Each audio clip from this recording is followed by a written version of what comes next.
көбісі ми жетпейді да, енді жасаудан қорқады, еще бұның запчастьтары арзан емес. Өстіп қыздардың әдеті ғой, көчік стол. Сонымен бір кісі бар да, енді орыс кісі жасайды, осы бір-екі жерлері, бірдеңке болса сол кісіге барам да. Қарапайым ғой сондай. Ананың басы енді мозг қой, мозг. Еще спокойный. Правда, бір звондасаң бір деп сондайсың ғой. Все сделаем. Привезите. Как будет кто, я позвоню. Спокойно. Не деген бір анау бар ғой. Қанша ақша тауып жатыр, бүткіл мэристердің бәрі соған барады да. Потому что он конкретно шарит. Бірақ ол өте қарапайым кісі. Мен сондай кісілерді жақсы. Анаған ақша енді түсіп жатыр. Біз қазақтар біреудің ақшасын санаған жақсы көреміз ғой. Қанымызда бар ол. Как не крути, қазақтар бір-бірінің ақшасын санаған жақсы көреді. Енді бір ойлайсың да, мә, кісі анау келіп жатыр, мынау келіп жатыр. Еще мэрстер бір кіргенің нормально ақшада. И постоянно соған барсың, потому что одан басқа көп адам жасай алмайды. При всем при этом он спокойный, мақтанбай, без фальша, да. Вот адам деген сондай болған үшін Құдай береді жоға. Бізде көбінесе кейбір адамдар қалтасына бір 5.000 теңге, 10.000 теңге артып түссе мақтанып, деп айтады ғой, хочешь узнать человека, дай власть и деньги дейді. Бер, байлықты беріп тексеріп көре аласың, адам өзгере ма сол жағдайда. И власть, билікті берсе сол кезде адам нағыз лицосы көрінеді. Маған бір қалыпты адамдар дейді. Байса да, естесе де бір қалыпты, ешкімге зиян жоқ адамдар. Өте қатты.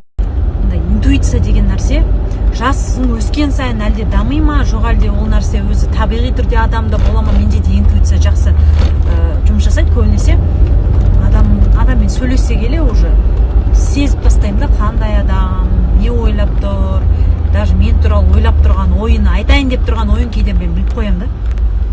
Баяғыда жұмыста Лағман Шарада оғыз көре ма, көрмей ма білмеймін. Сол жұмыстан шығам деп там жұмыстағыларға айтқан ғой, сөйтсе. Ешкім маған айтқан жоқ, ешкім білмейді да, между собой общались енді болады, бастық қайтпа деген. Сол мен келем да, бүйтіп түріне қараймын да, не болды, жұмыстан кетейін деп жатсың ба десем, сіз қайда біліп қойдың? Кім айтты сізге? Ешкім айтқан жоқ, өзім сезіп тұрмын, жұмыстан кететін сияқтысың, что, отработкамен ба, хорошо, орныңа қыз іздейміз деп сөйтіп. Сол кезде шошып кеткен болған, жора біреуің айтындырым, ешкім айтпаған, на самом деле сама догадалась. Сондай бір нәрселер кейде өміріңде солар помогает, кейде тыңдамай кетемін да, соны тыңдау керек еді деп. Қайырлы таң, құрметті оқырмандар. 2026-ға жоспарлар барлығыңыз қойған шығарсыздар. Мен де қойып жатырмын. Карта желаний деген жасайтын шығарсыздар. Негізі мен карта желанияны осы 2 рет қана жасағам өмірімде, и то оның барлығы орындалды. Енді бір 80% орындалған шығар. Әрине еңбектің арқасында, әрине бағанағы ойлаған нәрсеге энергия беру арқылы біз оны өмірімізге тартамыз, сол нәрсені.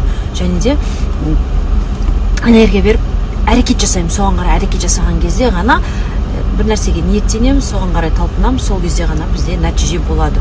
Ол армандар картасы мысалы суреттер жабыстырып қойып, қарап жатқаннан ештеңке өзгермейді. Елер ойлайтын шығар, ой, армандар картасын жасап жабыстырып қойсаң орындалып кетеді, күшті болады деп. Жабыстырып реттеу одно, ары қарай әрекет ету ол екінші қадам, нәтижеге қол жеткізу. Сондықтан да достар, армандар картасын жасауды ұмытпаңыздар. 26 жылда біз жоспармен бастаймыз. Армандар картасы ол бір бөлек нәрсе. Жалпы бірінші кезекте біз арман мақсатымызды жазудан бастаймыз. У кого бедное мышление, олар тек қана армандап қана жүреді. Ой, я это хочу, дом хочу, квартиру хочу, я хочу на Мальдивы деп хочу болып жүреді да. Бедное мышлениясы бар адамдар. Богатое мышлениясы бар адамдар, олар жазады, мақсат қояды, және де ол мақсатқа қарай әрекет етеді. Ойлап қана жүрмейді. Сондықтан да сіздер богатое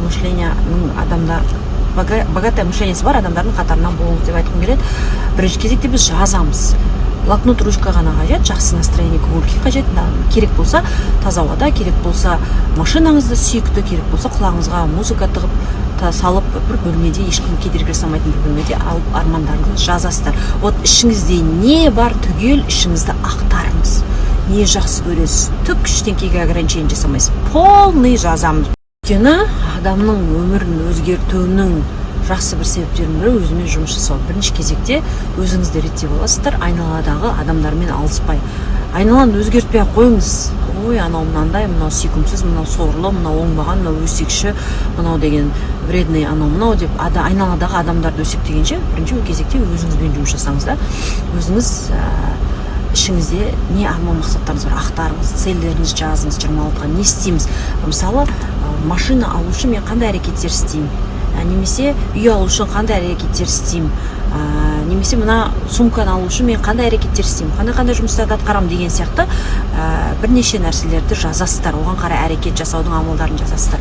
Жалпы жазу деген өте керемет нәрсе. Бір рет кайфына кіріп аласыздар ма, прям жазып қана жүресіздер, өсекті айтпайсыздар, сіздерге подруга да керек емес, тек қана жазып рахаттанып, армандарыңыз орындалып жатқанда вообще анау дейсіздер да бітті, тек жазуға жатып аласыз. Көбінесе өзімнің өмірімнен өткен нәрселерді, басымнан өткізген нәрселерді, жасап жатқан тірліктеріммен ғана инстаграмда бөлісемін. Оқырман саны көп болғандықтан мен блогымда көбінесе разговорный речь жүргіземін, өйткені менің ораторский қабілетім бар. Мен тройкам, менің негізі целім, наставничествомен айналыссам, обучениялар өткізсем, коучинг, психология жайында осы нәрселерді дарытқан кезде бойыма менде потенциал ашылады, және де ол нәрсе көбінесе адамдарға өтеді, және де ол нәрседен адамдарда нәтиже болады. Сондықтан да мен көбінесе разговорный стористар түсіремін. Немесе мынандай стористар түсіруге болады, бірақ оның мағынасы не? Өзіме сұрақ келген бе, мен оқырмандарыма не бере аламын? Мен оқырмандарыма әрине мен құдай емеспін, өмірлерін өзгертіп тастайтын, бірақ та адамға өмір бәрімізге бірдей беріледі. Қалай өмір сүруді өзіңіз шешесіз.